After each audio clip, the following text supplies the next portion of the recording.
welcome to Week 7 Laemmle League Redux podcast. We have Eric Patton, the commissioner, Grant Peterson, joining us on this Wednesday evening, October 26th. Eric, take it away. Thank you, Mike D. Pleasure to be here with you, as always, my friend. Hello, Laemmle Leaguers. Grant Peterson, welcome to the show. Hello. It's nice to be back for week 2. So I personally think we should begin right with the two of you. I mean, it was one of the highest scoring, one of the closest games of the week. So let's dive right into the matchup that would decide who is the best fantasy player to come out of the Laurelhurst, at least this week. Oh man, I got I got a good story. So I was what was it? Oh, it was I was flipping back and forth. For some reason, I thought I was going to win. And then I have Juju Smith-Schuster in another league. I was like, oh, finally, he's going off. This is great. This is great. I got the high score in the Laemmle League. This is and then I switch over and I see 120-24, 120-54. And I'm like, oh, you gotta be kidding me. It's the worst feeling to lose in tenths of a point. But then relief came over as I saw you had one more player left, and I was like, oh, that's great. I'm glad you got one more player left. You can go up by 10. And it won't frustrate me for the whole week. You know, fourth and inches at the goal line, game on the line, and I got stopped. And that is sort of the equivalent, isn't it? Yeah. And I was super happy for Juju, and then I realized, oh, he put him in, and then Kittles went off, and I was just like, oh my God, what happened? I was very surprised. I was in a bit of a fugue state. Saturday night, the Hollywood Theater here in Portland, Oregon, they do a all-night horror festival every October, and starts at 9 p.m., goes until 4:30, 5 a.m. Sunday morning. Yeah. We tapped out at like 3:30. The last movie was called Demon Winds. Anyways, we watched the Browns in bed because one can't sleep through Sunday morning. Got to wake up after 3.5 hours of sleep, or maybe 4. And I was like, well, this is a garbage week. I'm done, and kind of lost attention. I had Boyd on my bench. Or no, I dropped Boyd Saturday afternoon. Sorry. Dropped him Saturday afternoon. A late drop. Wow. Yeah, I was just like, let's clear house. He has done nothing. Who'd you replace him with? Oh, some terrible player from Indy, I think, or let me look and see. It was a poor decision on my part, but I was pleasantly surprised. And then, speaking of the Laurelhurst battle going on, we had gone to get lunch during the 2:00 window of games, and I had to go over to the theater because someone had an issue with. It may have been that they did not turn on the projector. Oh yeah, That'll do it. The manager had left by the time I got there. They got the movie started manually, but I was watching the KC Niners, and I similar to you, Mike D, like, and I was like, oh, Kittle, hello, like Juju, like this, like, and I was like, oh my God, like and I know, Eric, you've mentioned this before, of like how your mood can drastically be affected. Yes. My mood increased. No. I felt the shock in my body when I saw that score. I was like, is it really 120? And then when you see that the tenths, you're like, wait a minute, is he winning or am I winning? Did I win?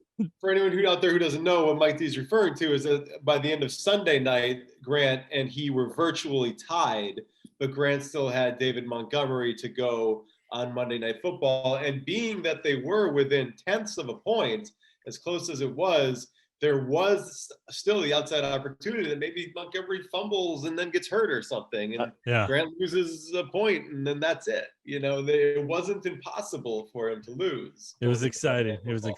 And I also had the added pressure of trying to McCaffrey, if I'm going to start him or not. What am I going to do? And I just said, no, I don't care if he reads the playbook on the plane or stretches like Russ Wilson on the plane. It's not going to happen. And you know, looking back, I made the right decision. I put Waddle on the flex, and my running back showed up. I should have probably started my Curtis Samuel or Pierce instead of Bateman, but I still would have lost. So Yeah. I'm just glad I lost by 10 points. So I appreciate you putting on the 10 points at the end. There's a wide enough margin to not have to regret too much any of the guys that you left on the bench. Yeah. Yeah. Now, Grant, on the other hand, didn't have that problem. He maxed out his lineup as best as he could, in part because aside from Reynolds, from Josh Reynolds on his bench, everyone else on his bench was on a bye this week. So Grant played the guys that he could play, and they showed up for him. That's awesome. Bye. Yeah. And thank you for the reminder there. I just looked it up as well. It was Josh Reynolds was the one that I dropped. Okay. I picked up and dropped Boyd. And I've got your scoreboard up. So. Yeah. That's good. That's a good pick. He was projected to do because then St. Brown got knocked out of that game, but 6-24. What are you gonna do? Yeah. And then, at a certain point, when those bye weeks hit like this, and you guys have talked about this in other recaps, you're what's available. So it's like, sure, I'll take the Raiders D. Why not? All right. And I pleasantly surprised. And it was a good day to have Justin Tucker, man, chip in that 13. I mean, that's the difference between the guy who scores maybe 6 or 7 and a guy like Tucker who will, on a not irregular basis, put up double-digit points. I mean, he is that. I mean, we've talked about it before. Eric and I have of like, yep, he's reliable. Like, there we go. Oh yeah, he's awesome.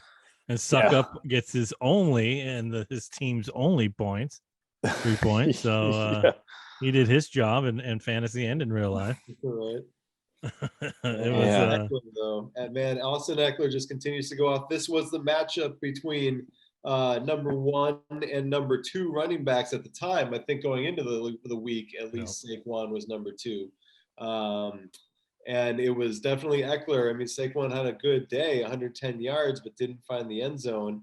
Eckler, on the other hand, only went for 31 rushing yards, but caught 12 of 12 for 96 and a touchdown.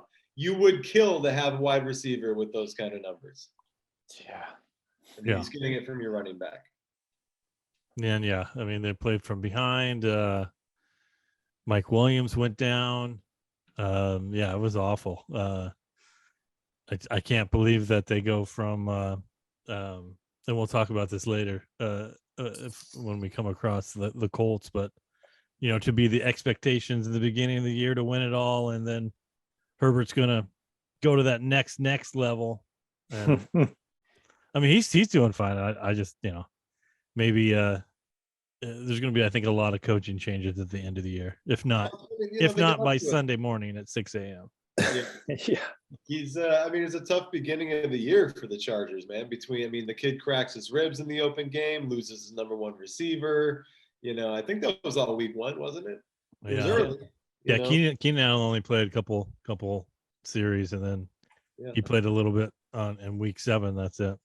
Well, and then that first quarter of that Chargers game, like, throws a pick, then he gets stripped, and it was like, well, all right. And then I was surprised. That was also when I had to go over to the theater, and I fired up Red Zone when I was at the theater upstairs, and I was like, oh, okay, that's good to see. But yeah, they're just I feel like Chargers and Rams, like, which one gets more crap on a week-to-week basis? Seems like the Rams are kind of taking that title right now. Go LA. Yeah. Go LA. Mike D, last week on this very program, you said that this week was the reason that you drafted Joe Burrow to fill in for Josh Allen. Correct. Burrow rewards you with 481 yards, 4 total touchdowns, and 39.24 fantasy points. Is there a quarterback controversy on your team right now, Mike D? Sorry, Joe. I got to let you go. Thanks for your performance. Give me your playbook, and we'll see you next year.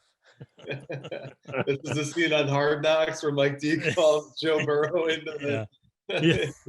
Yeah. That would be great if they did stuff like that in fantasy. Like, sorry, just kidding, you're not cutting it. Yeah. You're out. No, he will go back to the bench and root on Josh Allen throughout the rest of the year. Like a good Knock teammate. on wood that he does not have to be used again. Yeah. Yeah. All right. Well, let's talk in a league that focuses a lot on a team name. Can we get into the stories behind both of your team names for this week? Yes.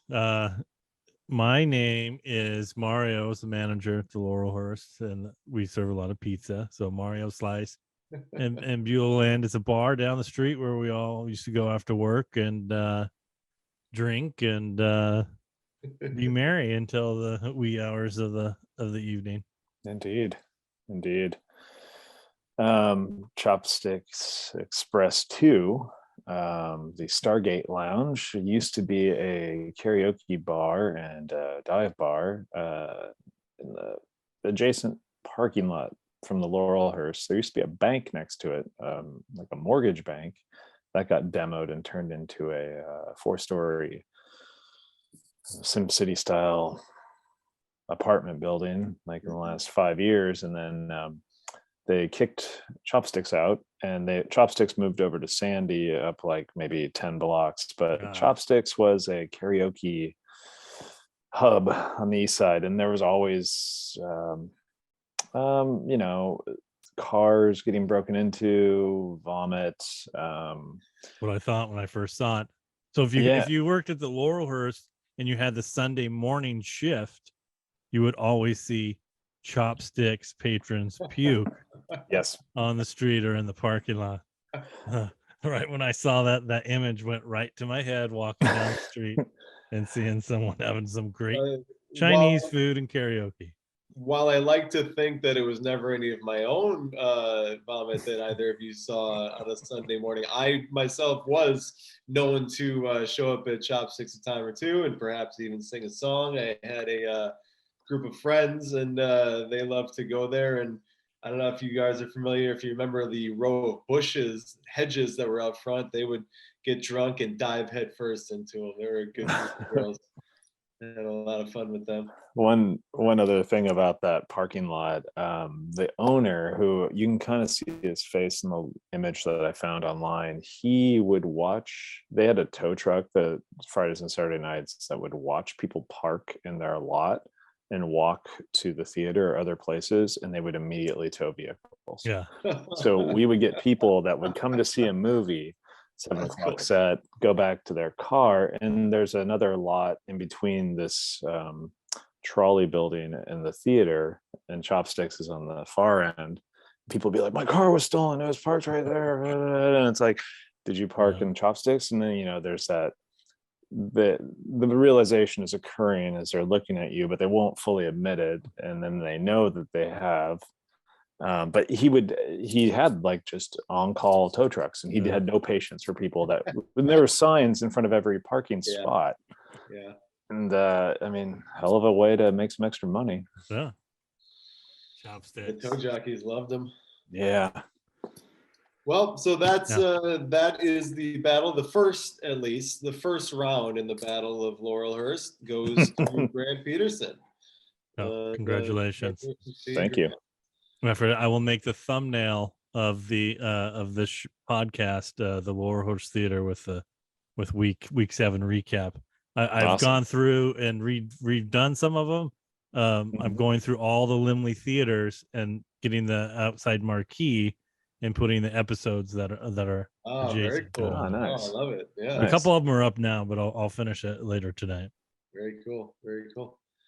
All right, let's move on, because as good as Grant did, as high as he scored this week, he was not the leading scorer. That goes to John Back-to-Back Apted, who went to 6-1 this week as he scored a convincing victory over Team Fan and edged out Grant by less than a full point. No, a little more. I'm sorry, a little more than a full point. But very razor thin margin this week for high points.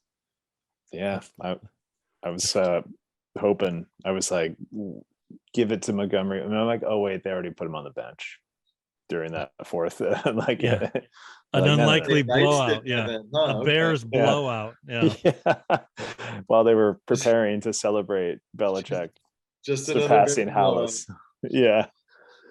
Oh man. Okay. So yeah, and it looks like Apted was done by Monday night. So it was all about Montgomery. But yeah, Apted survives. Big day from fantasy. New darling Kenneth Walker the third. Oh, wow. 168 rushing yards, accounting for 2 touchdowns. And did he catch any? No, not even any passes. He got almost 30 fantasy points without catching a single pass. That's amazing. Go Seahawks. They got a big matchup with the Giants. Who knew that week 8 that would be something Yeah. going on? Yeah. I mean, I didn't even play. I dropped the Chargers defense. I was like, I'm not even going to go near that. But You don't want to get in the way of the freight train that is the Seattle Seahawks. yeah, Pete Carroll knows what's going on, and yeah, that's awesome. But then, running back, you kind of were like, hey, get these rookies. It was a rookie running back matchup. See who comes out on top. But unfortunately, Brees Hall did not. He got hurt for the season. Yeah, that was a fun matchup going into it. It's too bad it didn't materialize that way. Actually, if you look at it, you got Nick Chubb, Walker, Hall, and Harris all in the running back bowl there. Yep. It was. We already talked about Saquon and who else were we talking about? Eckler. And Eckler. Thank you. So the other big stud running back right now is Nick Chubb, and he gave Apted 91 yards and a touchdown. Unbelievable. You could say goodbye to Kareem Hunt. Hopefully he goes to a good team. Do you think is that what you're thinking, Mike D? No, you're talking to a big time, not only a Kareem Hunt owner, but a big time Browns fan in Mr. Peterson over there. Yeah, they'll move him. They'll definitely move him in the next couple days. Yeah, there's.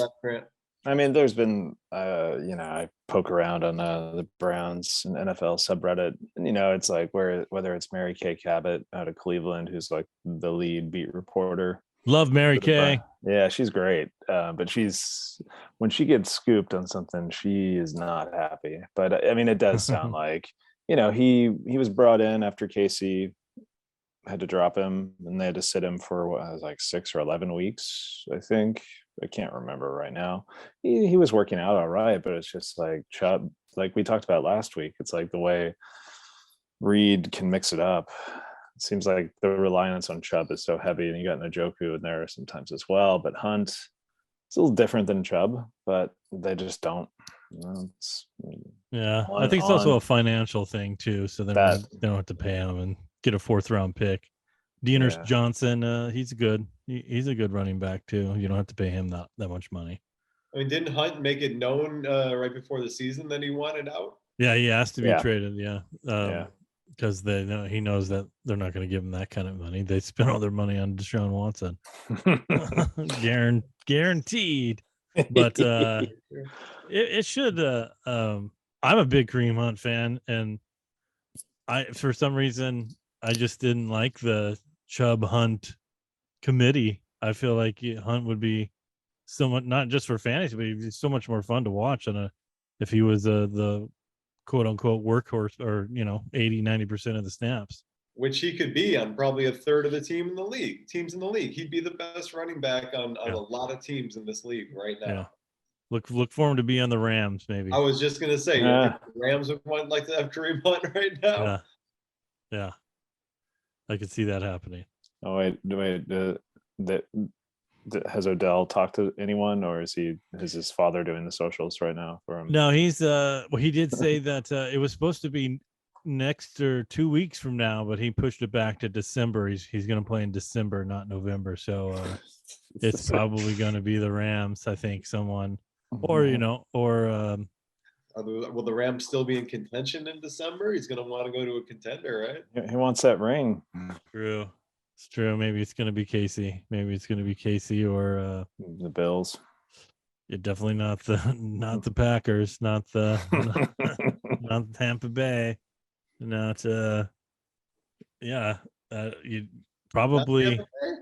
I don't know. huh? You don't think Brady could bat his eyelashes Yeah, now and he get over could, that? but I don't know now. I Hey mean, kid, look what I did with God. Antonio fucking Brown. How much better and younger have you than him?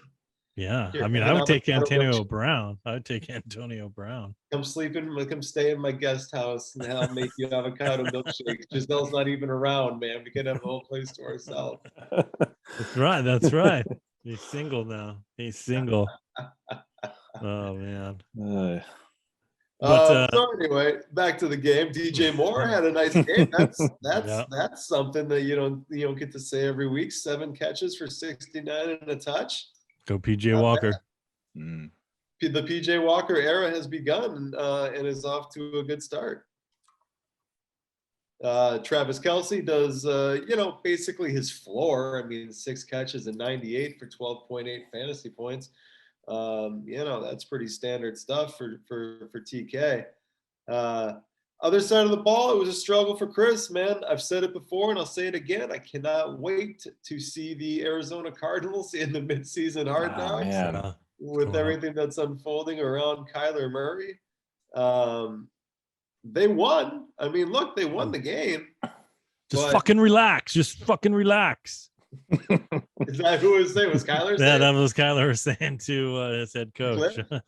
Just fucking relax. Just fucking relax. And I think he said, "You don't call timeout on first down. You don't call. Just fucking relax. Don't call timeout."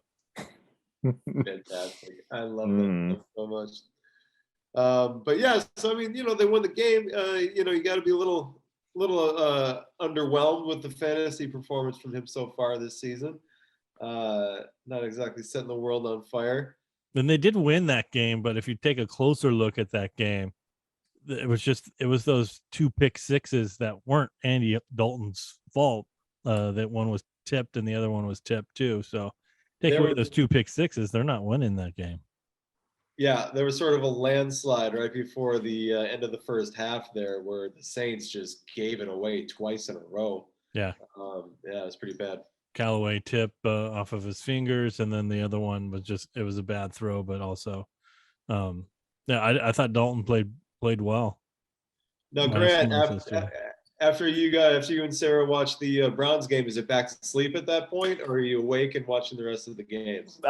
We went up and grabbed some lunch at a restaurant nearby, and so the Jets game was on one screen, the Seahawks was on another, the Blazer game was on another, and shit, there was one other one. So what about this weekend? I was in Mike D at that bar. I mean, it's the old Nick's Coney Island up on Hawthorne, the hot dog. Oh yeah, standard place. But this weekend, I don't know. Do you have the late night the film going this weekend? No. That was last weekend. That's too bad it wasn't, because then you would have a 6 a.m. game. I mean, coming up. I thought about that as well. I mean, this weekend though, it's like looking at what's coming up. It's like, like what are the? I mean, Mike, are you gonna wake up for the Broncos Jags? I'll wake up for the Broncos Jags. All right. Yeah. I mean, the morning games, it's like Patriots Jets. I impulsively grabbed Zappy, and then like the announcement was made today, like, oh no, Mr. Jones is our starter for at least the first quarter. Yeah. We'll see how it goes in practice. Yeah. It's only Wednesday.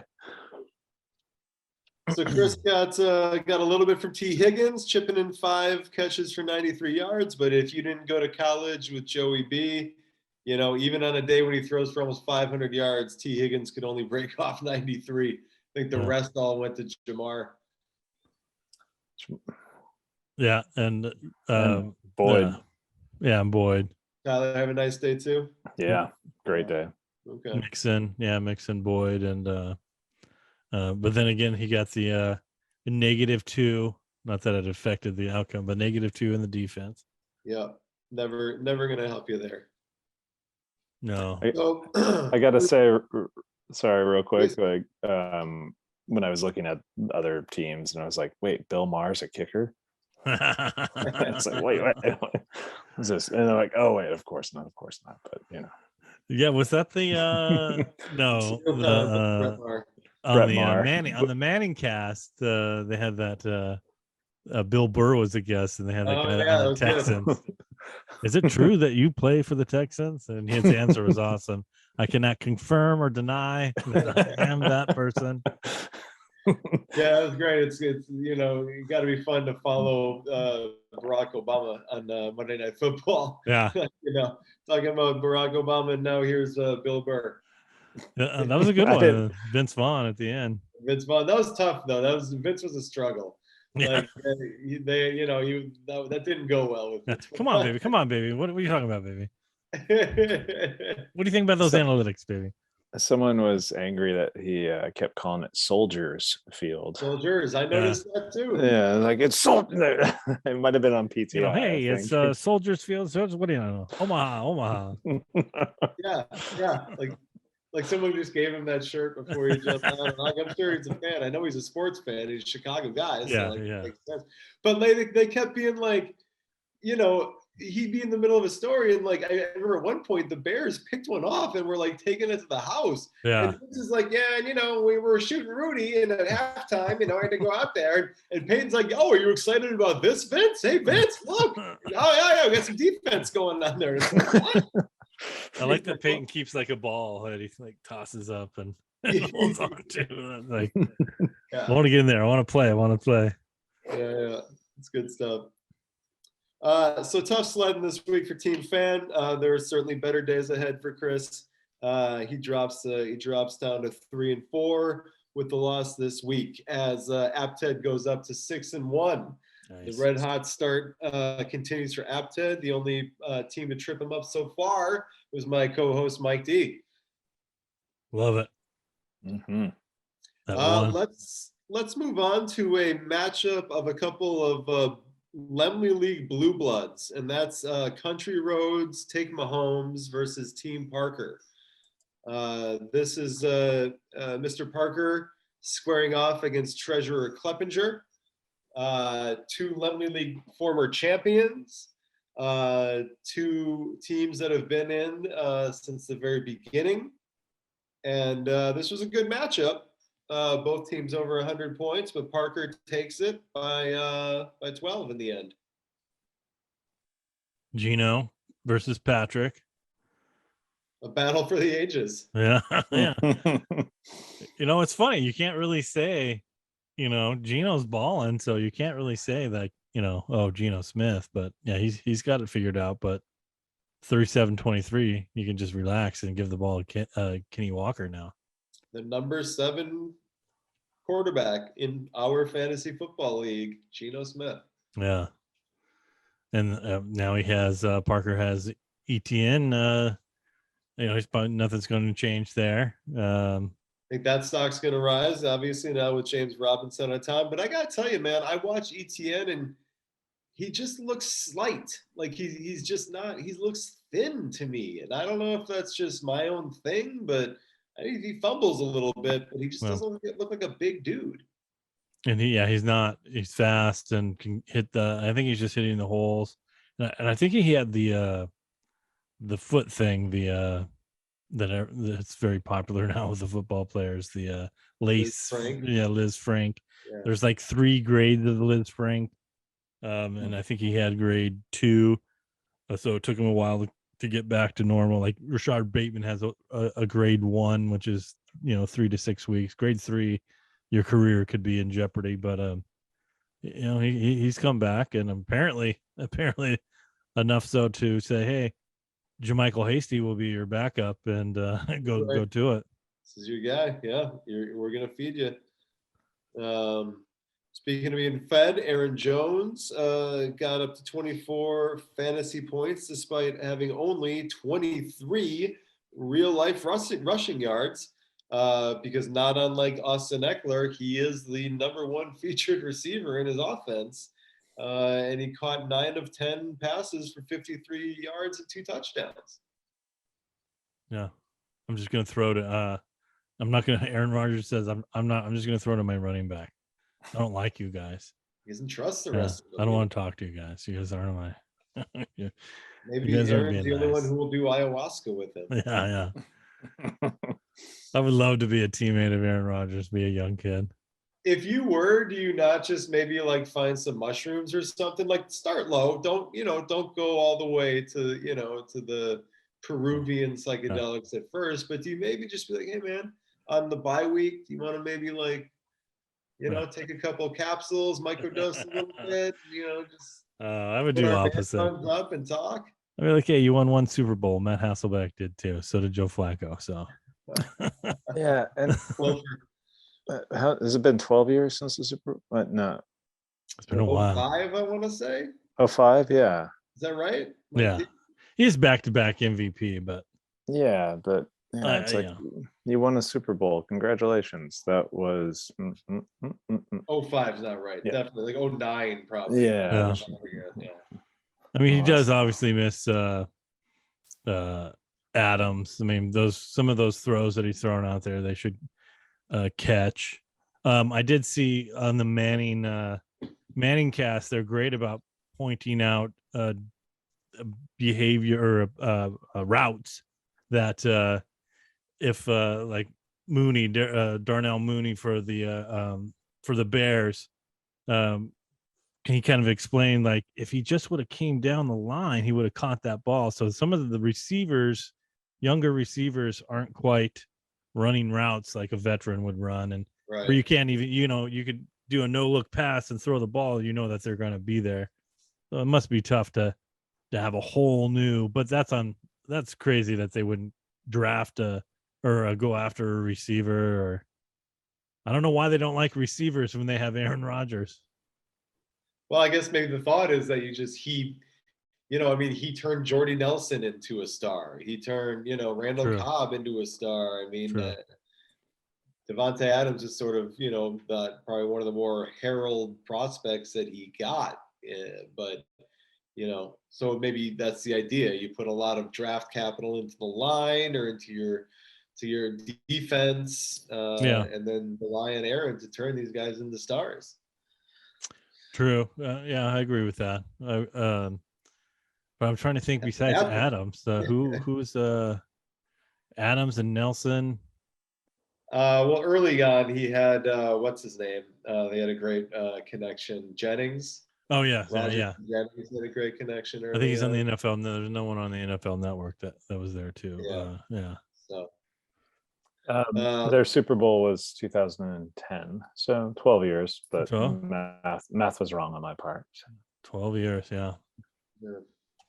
Yeah, he's got to get another one. David Njoku continues to impress. He's the tight end 6. That's a nice addition to Parker's lineup right there. He gets a lot of targets. Steady fixture in that Browns lineup. I'm sure you know that, Grant, from watching them every week. He's out 2 to 3 weeks, right? Is he now? Yes, he is. Yeah, high ankle sprain. Okay. Yeah.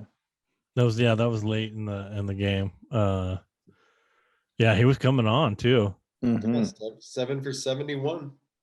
I mean, he's a beast, man. You look at that guy. I mean, for years now, you've been watching him going, wow, he's just huge. He's just physically different than the rest of these guys. Yeah. So, it's good to see him blossoming. And DK got hurt, in this matchup too. DK got hurt, and unfortunately for Caitlin, it looks like DK got hurt much earlier in the game than Njoku did, since he registered only 1 catch for 12 yards, resulting in 1.7 fantasy points. That's rough. Yeah. I mean, an injury is bad enough as it is, but when it happens, right at the beginning of the game to one of your major people, it's just heartbreaking. Yeah.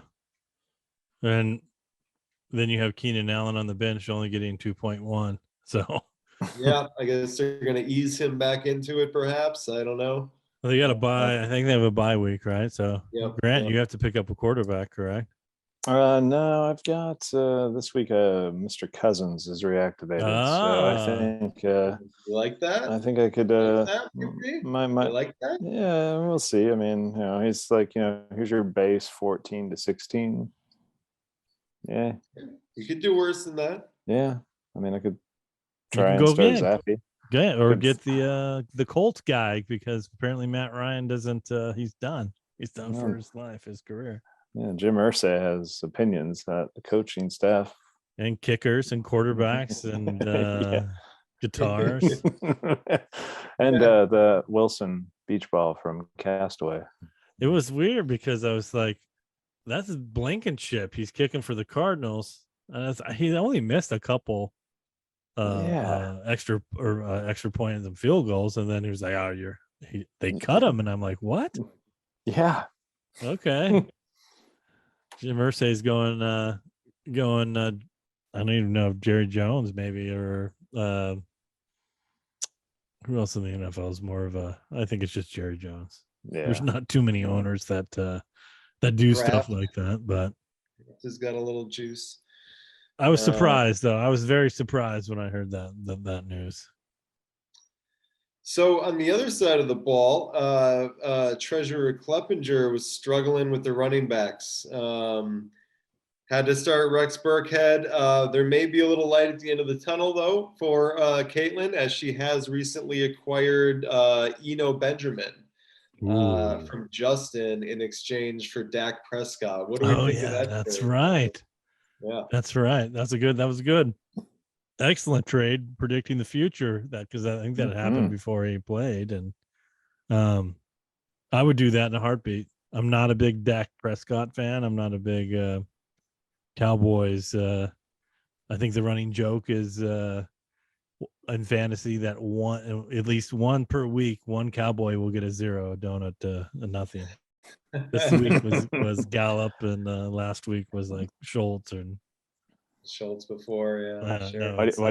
Why do you hate America's team, Mike? I was never really impressed with Dak Prescott as far as like, it's not like they've gone to the championship games or Super Bowls, or he just talks Jerry talks a good game. I was wondering if they were starting him a little too early, much like they did with Eric's favorite Breezy, Russell Wilson last season. After poor easy Breezy. But after Wilson had that finger issue, and then they got him back in there, and it didn't. And I was like, all right, Dak, Cooper Rush, you served your purpose.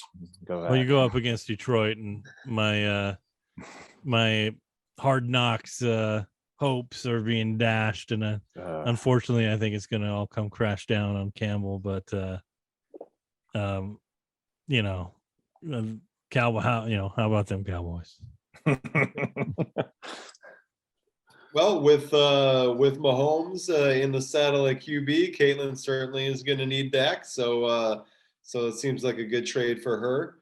Mahomes is the one guy. Well, and Jamar are a couple guys that she never has to worry about from week to week. Another giant game from the wide receiver number 4. Jamar Chase checks in for 8 catches, 130 yards, and 2 touchdowns from his best friend. Yeah. Yeah. Jamar and Cooper. Cooper's, hanging tight. You get Chase and Cooper hang in there at 3 and 4, get to 4 and get in the playoffs, and wait for Deshaun Watson to come back. You can have 2 wide receiver ones and Patrick Mahomes. Possibly. Mm-hmm. Possibly. Cam Akers on the Browns. You never know.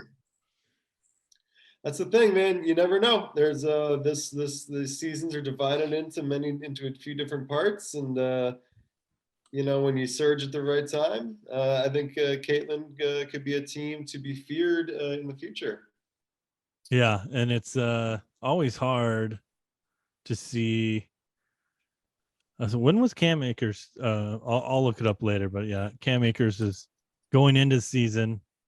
There was always 50-50. So But you can never predict that this was going to happen. I didn't predict that was going to happen. Well, but that's another interesting thing here. I mean, Cam Akers, what if he ends up on, I don't know, name a team that could use a running back right now. The Rams. Well, he's already on the Rams. Sorry. No. I'm sorry. That's funny. Not unlike McCaffrey for you, But- sometimes these guys get traded to a better situation and suddenly their fantasy value just skyrockets out of nowhere. You know what I mean? Well, I mean, Carolina honestly could use a running back if you Sure. can get Cam Akers for a 5th round, 6th round pick. I think they like Chuba. I think they like Chuba, and they like grinders out there. I don't know if Cam is that guy or not. No, what's his not name? at all. Seems to not think so in LA. So I don't know. Yeah, no, it'll be interesting. So the NFL trade deadline's on Monday, right after Monday Night Football ends. The NFL trade deadline ends. So we'll probably see some movement here tomorrow and Friday and Saturday. Yeah, it's always fun. And this week it was especially fun for Team Parker as he scores the victory in the matchup of the Laemmle League Blue Bloods. Why don't we shift gears from one Kleppinger sister right on over to another one and talk about Christie's defeat of yours truly, Taysom Hill Street Blues, in what ended up being about a 9-point game. Wow, that was close. Yeah. This was Christy and I meeting each other like so many playoff games in the past. The only difference, of course, being that I actually didn't win this time. Christy, you're not watching this, but if you are, maybe Caitlin will watch and tell you about it. But Christy gets the win, 103-94. Third, Josh Jacobs did 35. Game of his life. My goodness. Not of his life. He has one of these every season. And I know he's had a couple big games lately, but my goodness, 143 and 3 touchdowns. What are you going to do with that? He had 3 touchdowns in the whole season coming into that game. Yeah. I never understood the preseason, are they going to he played the first preseason game. Are they going to trade him? Are they showcasing him? Yeah, No, there was a lot of that. No, he's good. Unfortunately, the Raiders could come on. The Chargers are struggling, but they could come on late in the season and go on a run. So you never know. And then all of a sudden you got Latavius Murray, RB1 out of the old timers game. Yeah, that was cool. But yeah, gigantic game for Jacobs. The last 3 weeks, he's had gigantic games. Vaulted him into the number 4 running back spot in our league. Oh, nice. And today, this particular week, was definitely a big example of that. He drove the bus for Christie this week. The next highest scorer was, in fact, his teammate, Devontae Adams, with 13.5 points. Go Devontae. And then Devontae.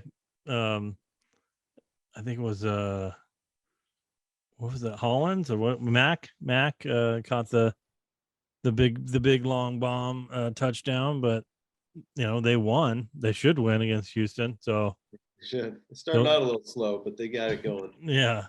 So Raiders fantasy players, you kind of got Jacobs, Carr, and Adams. That's about it.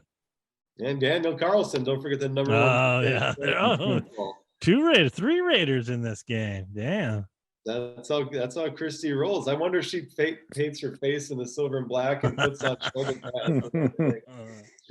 She's so invested to the Raiders. Oh, look at that. Surprised Renfro's not on her bench. Yeah, I was trying to see. Kyle Pitts remains on her bench, though. It's gotten to the point where she is now turning to Zach Ertz as her starting quarterback over the much heralded Kyle Pitts. I just don't know. It's a question that is baffling fantasy experts everywhere. What is become of Kyle Pitts, or what has never materialized in Kyle Pitts?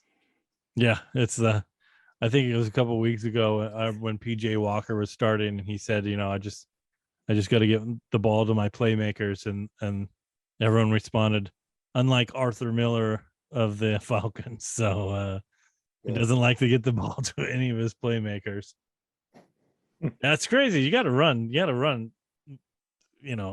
Even if he's double teamed, it can't. I mean, come on. Everyone in the whole world knows that Travis Kelce's going to get the goddamn ball, and he's scoring touchdowns. But they're running, crazy ass, plays with people going one way, another direction.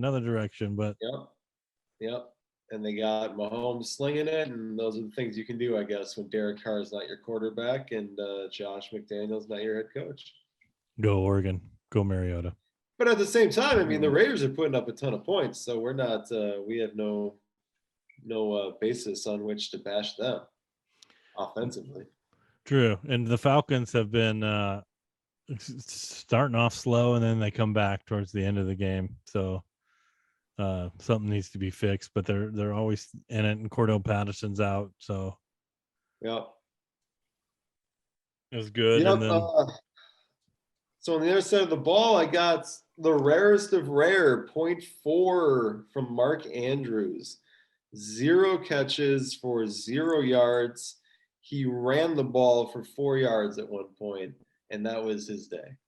The steadiest tight end this side of Travis Kelce gives me a goose egg. And, if he performs even below his average, but just does, somewhat closer to it, I'm in this one at least. But he wasn't there.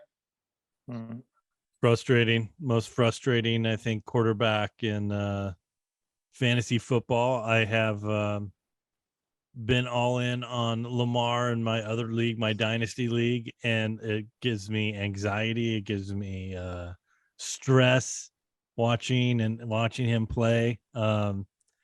It's just I don't know if it's the offensive coordinator or what the hell's going on, but it seems like everyone's off sync.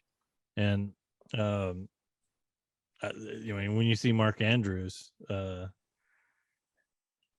going down, you got to figure something out. Yeah. Well, it's an interesting question to pose to Grant and Mike D here. Do you guys think Lamar Jackson may be losing himself some money this season? I mean, there are reports that there was $250 million on the table. I don't know how much was guaranteed. I know that's part of the sticking point, but everyone cheers for him. Like, hey, bet on himself.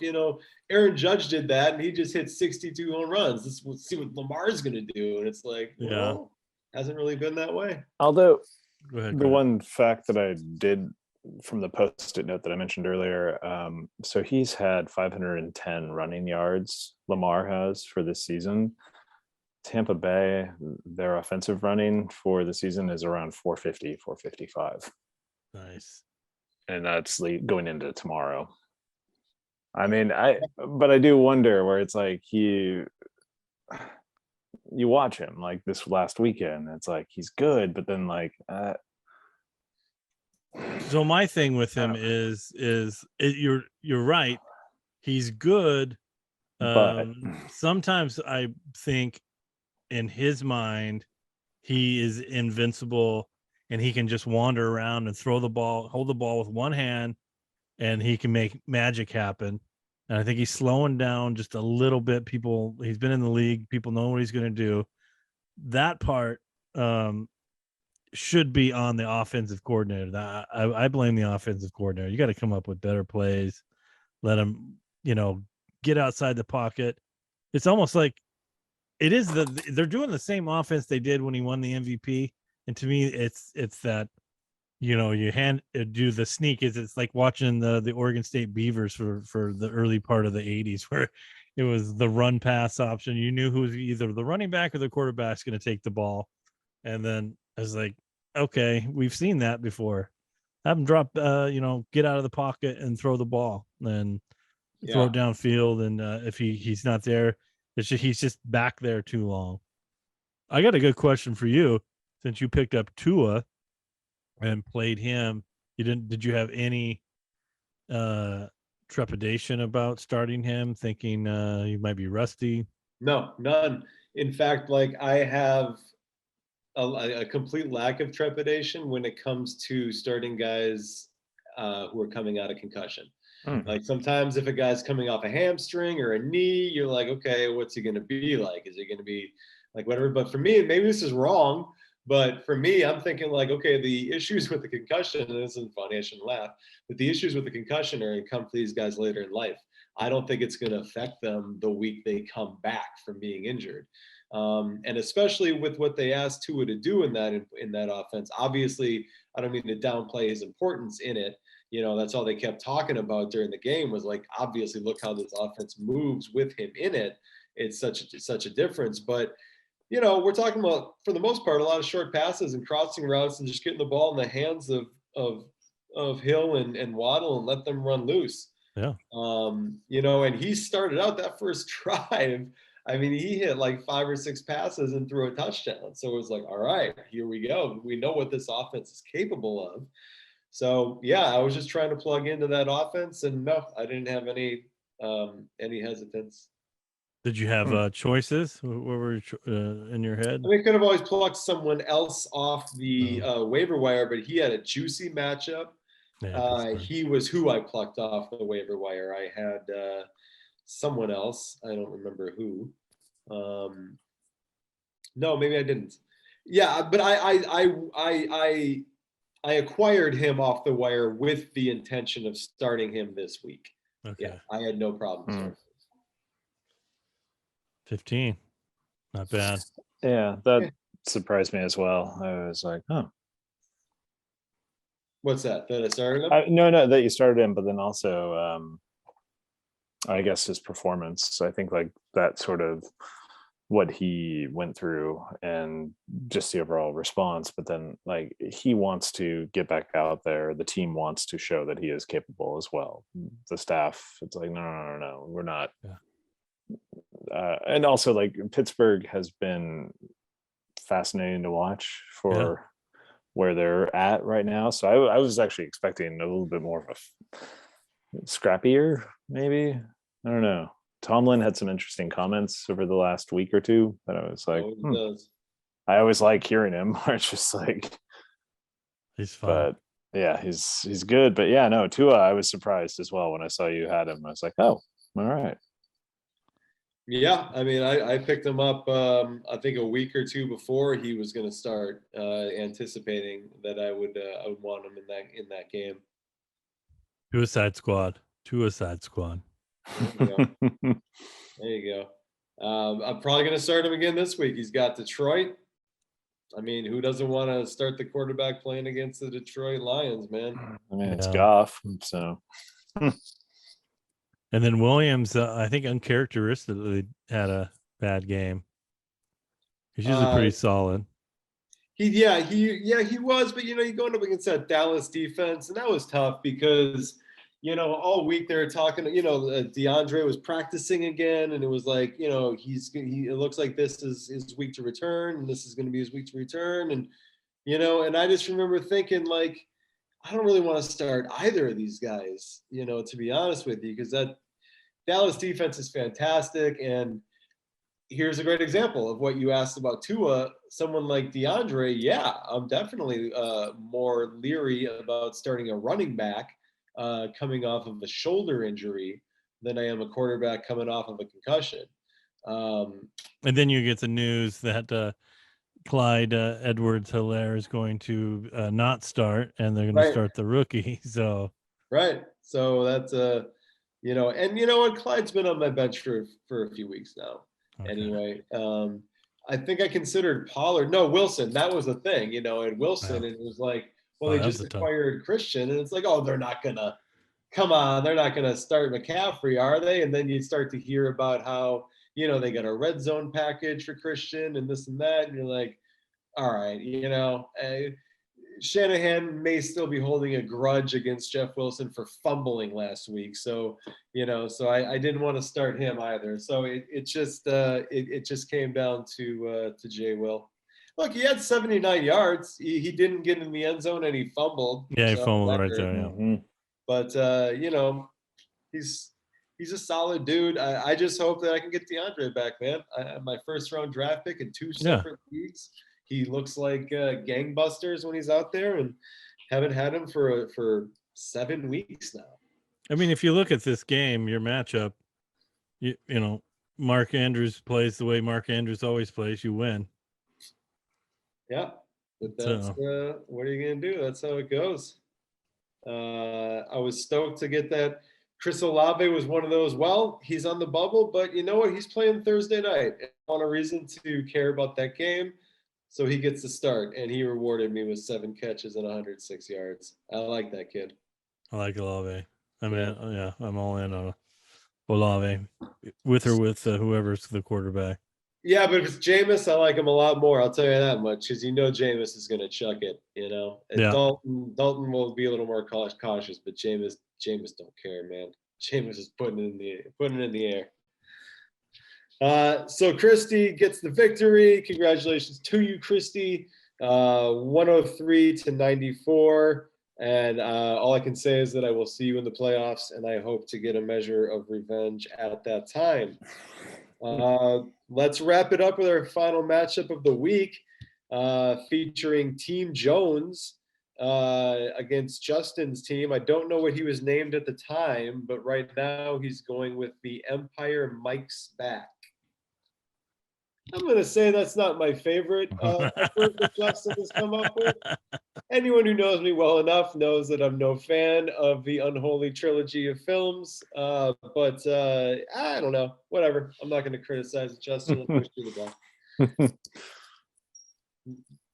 Perhaps the two of you are more favorable to it. I think. No, well, I mean, if that was his name for the week, then you gotta love Evans dropping the ball wide open for a touchdown and not getting on the and not having a team touchdown for Tampa Bay. But I see he was on the bench, so he benched Mike Evans. He did. Wow. And then traded Eno. So how does that work in this league? Would he have been able to play Eno? I don't know when he traded him. I think he traded him after Monday, didn't he? Oh, okay. Yeah, I'll look at that. Yeah, I think they did.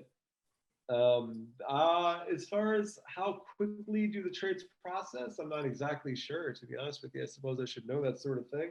Do you have the power to push them through, or does I think I do. I know okay. that in the past, the previous commissioner, my predecessor, did that a time or two when the occasion came up. So I would certainly be willing to do that myself. The Eno trade went through Tuesday. Okay. Yeah. So it wasn't going to help anyone this last week. No. And it wasn't going to help Caitlin this last week. Yeah, so maybe Justin's looking forward to getting Dak in there, since he had to rely on the ever handsome Jimmy Garoppolo. I mean, Jimmy gave him 300 yards and 2 touchdowns. He threw a pick, but it only resulted in 16.32 fantasy points. He outplayed Rodgers. So he did. He did outplay Rodgers. That's true. On my drive back, I did hear last year Rodgers was averaging around 30 fantasy points, and he's around down to about between 15 and 20 points this season. That's an insane drop off. That's an insane drop off. It's been a tough go of it. Yeah, it's tough when you lose Devontae Adams. It's almost like he had something to do with Aaron's success all these years. Yeah. It's got to be. I didn't catch the Pat McAfee show, but he actually called everyone out. I think I gotta listen now that I'm back home and in my own element. I can I'll look back and see what he said. I usually watch all of his Wednesday appearances on the Pat McAfee show, where he partakes in something and recommends a book at the end and yeah. living his best life. Yes, he is. But Justin is not living his best life this season. This drops him down to 1-6. His big receiver, Monroe St. Brown, is hurt. His number 1 overall draft pick, Jonathan Taylor, is sitting at RB 32 right now. That's the number 1 overall pick in the league. Damn. Wow. Dameon Pierce is a bright spot for him for sure. If this were a keeper league, I'm sure he'd be very happy about that. Nuke Hopkins is coming out of the suspension for him and getting targets immediately. Yeah. 10 catches for DeAndre Hopkins. I just catch passes. That's all I do. And keep the peace with my quarterback and coach. Calm down, man. I loved his explanation. It's like a marriage. I've never been married, though. I guess that's what people tell me. He might have the best hair in the NFL. Can we hair, and he had a cool hat on. It's unreal. Just chilling. Took his punishment. Said, I didn't know. I just drank whatever they gave me.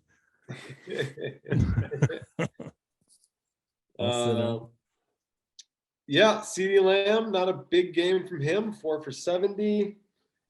I know Justin was excited about picking up that New England defense anytime he can start his favorite team. I think that's exciting for him. But they got 33 points scored on them. He couldn't have been excited about that. Yeah, that's a tough go. CeeDee Lamb. And then obviously sucks. Brown goes right out of the game, right out of the chute. Benjamin on the bench. But man, you look at Curtis's bench. Pickens with 15 sitting there. And Foreman. DeAndre Foreman. I do like Foreman. I mean, he was awesome. I believe he's also I think you can't no, don't quote me on that. I believe he also tore his Achilles tendon a couple years ago. Oh, okay. And it took him a while to come back and find a spot. So we'll see. I think they wanted to compare him. I could be wrong. It could be another player that I'm thinking of, but of how Akers will come along. So if Foreman can be back and split time with Hubbard, that's a good running back right there. And then you got to go along with Derrick Henry and Leonard Fournette, who's having normally he has he's been on a roll. What is the RB? Good campaign. He's the RB8 this last week. He didn't give Kurt much, only 19 yards, translating to 3.6 fantasy points. So, Justin, what are you going to do? You're 1-6. Are you you're a buyer, you're a seller, you're going to go on a run?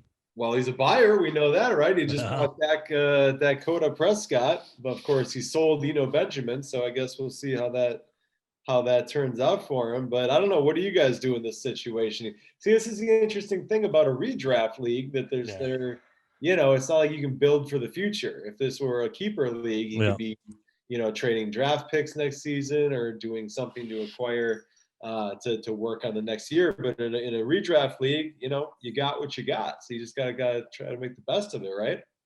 And I think I've given being in slightly similar situations in previous years, it's kind of like a bit of a fuck it attitude, burn it all down. Let's just start throwing things at, like, wipe the slate, get rid of everything, maybe keep one or two things. I mean, at this point, what are we at? Week 8? We're starting week 8. So we're over halfway through. So let's just kind of it's not like a tanking situation, but a little bit of like, well, you're not winning. Yeah. But you can also be rather creative and play around with I don't know. Well, do you I didn't even thought about this for a redraft league, because in my 2 other or 3 redraft leagues, including this one, I always do, and I'm the commissioner of the other 2. I always just do random draft orders. I never even thought about going from like last year's record of. No, I like randomizing it too. I'm in a league where the consolation, because all the fantasy, I guess I don't know how the sleeper app does it. Toilet bowl. This toilet bowl. Okay, but yeah, there's a consolation Yeah. tournament, and I'm in one of my leagues where the winner of the consolation bracket gets the number 1 pick in the next year's draft. I think that's pretty cool. But doing it by those standings, I don't know. It's just there's such a random element to it, and just because you were good last year doesn't mean you're going to be good this year. Like, in professional sports like the NBA or the NFL that do institute that kind of rule for their. So I kind of like that it's random every season with us. Like the Colts saying we're just going to tank. Right. And so Justin's now, and Justin's not out of it. No one's out of it at this point. It's still relatively 500 and still win this league. There's a log jam right now at 3-4 and 4-3. That's what most of us are. So everyone's sort of within striking distance. And even if you're not within striking distance, you can still play spoiler. You can still get a lot of satisfaction over beating a team and causing them to miss the playoffs or something like that. With the weekly high points payout that we offer, you could always play for that. So there's always something to play for in the Laemmle League. No, it's awesome. I bought a pizza with my $15 that I've won. There you go.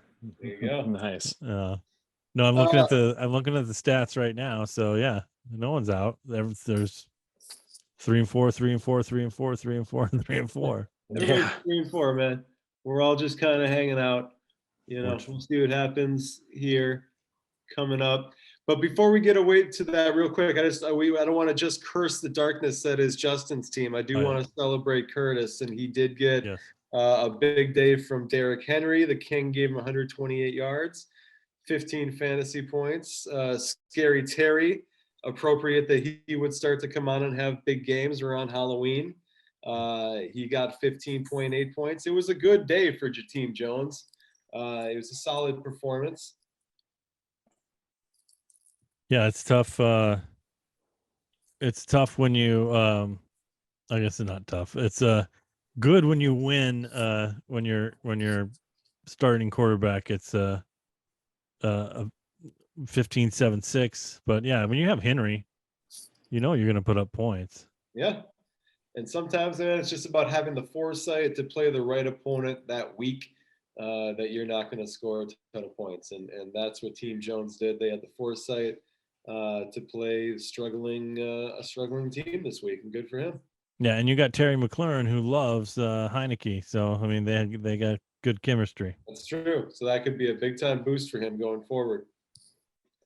But yeah, back to the standings. It's it's an interesting situation. It's sort of a cluster of all of us here, and we're going to see how it plays out here going forward. That's exciting. Top 6 teams, right? Top 6 teams, yeah. I'm looking at this right now, and Team Jones is in there too. Yeah, top 6 teams will make the playoffs. Or is that right? Is it? Yeah, I did there's a projected playoff. Yeah, I got it up. Yeah, okay. So yeah, right now, if it were to start today, Ted would be defending his title from the number 1 seed.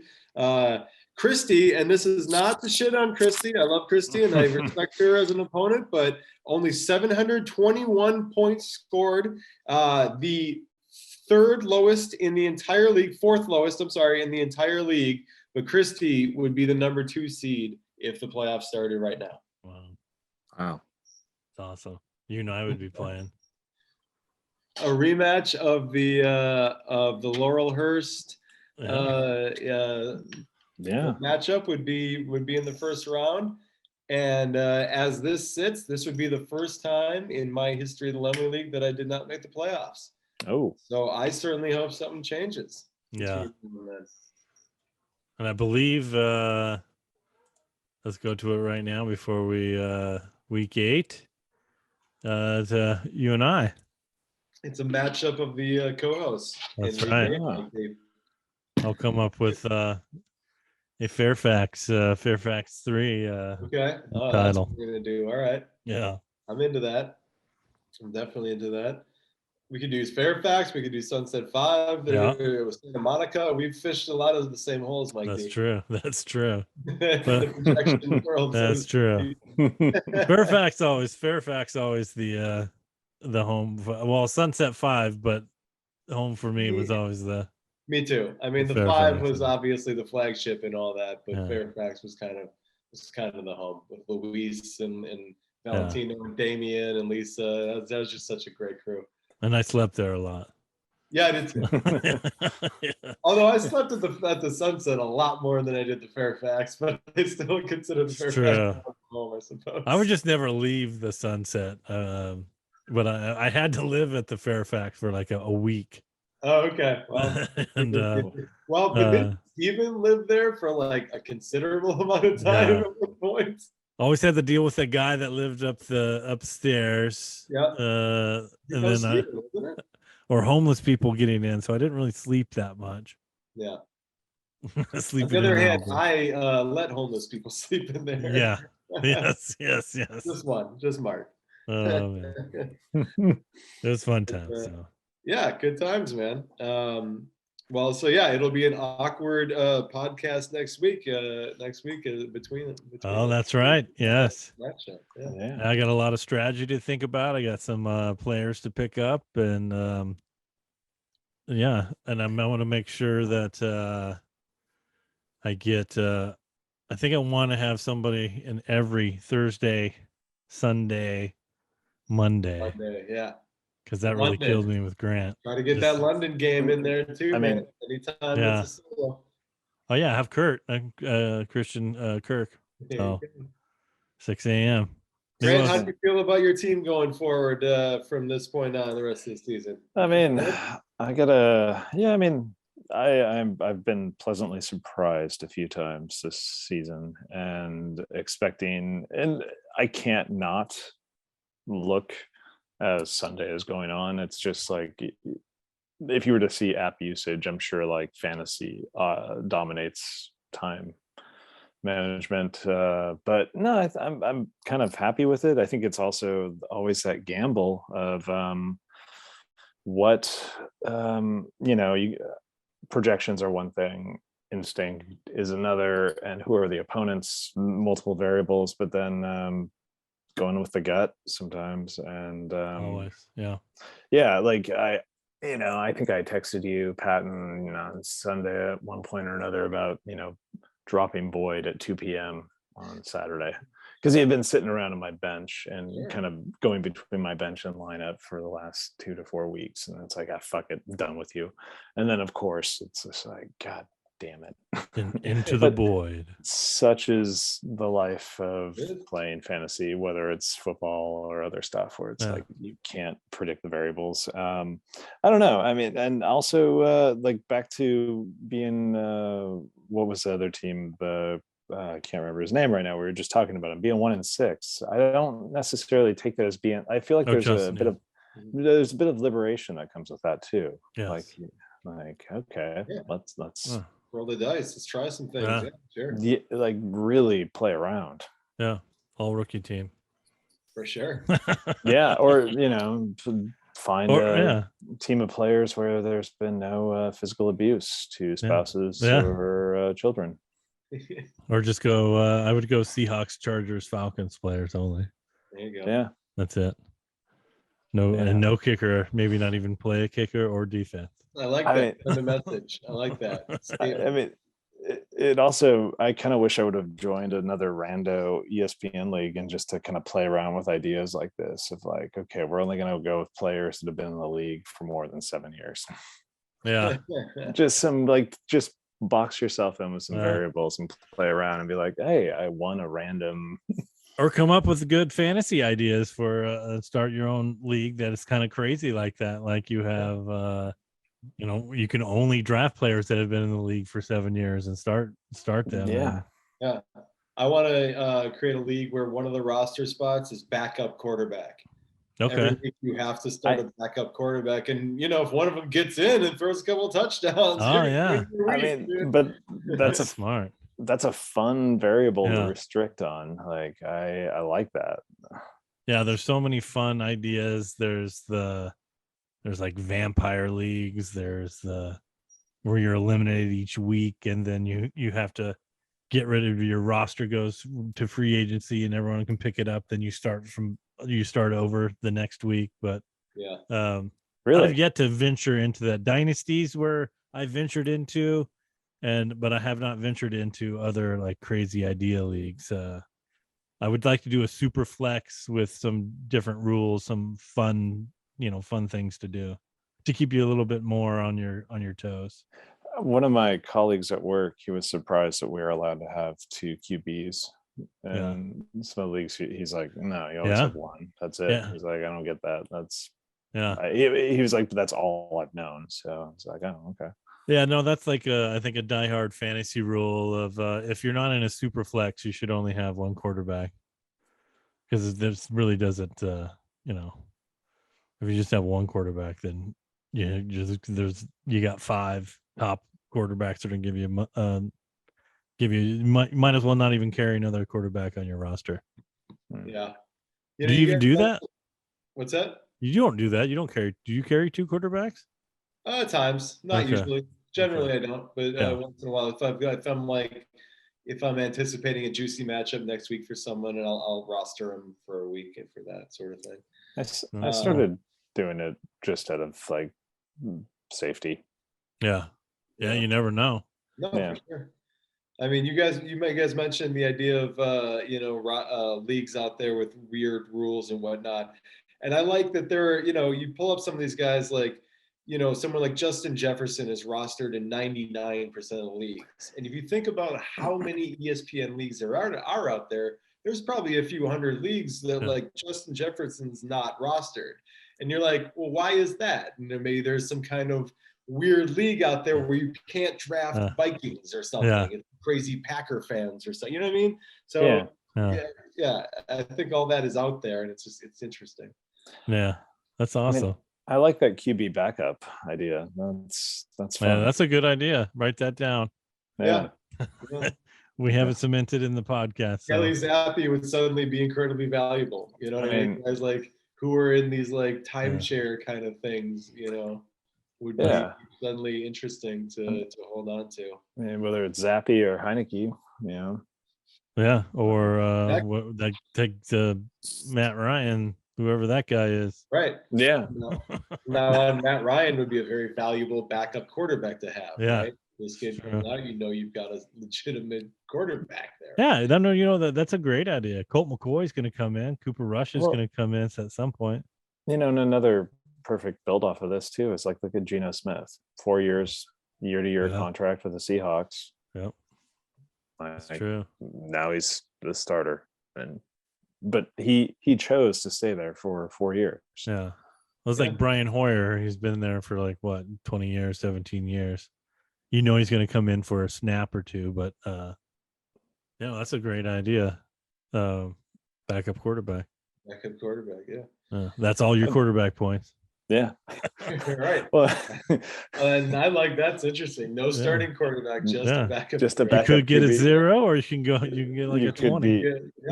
The ceiling and floor are very different. Yeah. That's awesome.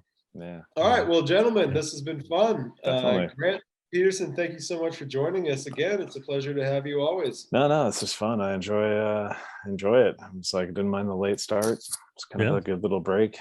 No, it's good. Set your lineup, 6 a.m. games, and enjoy your Halloween weekend. Indeed. Everybody be safe out there. I'm gonna clean my the camera on my laptop before next week. Yeah. So good luck to everyone out there, except of course Mike D. And, see you next week. Oh, that's right. Yeah. Big matchup. I'll see you on the other side, guys. All righty. All right. Thanks. See you next week. See you next week. Bye.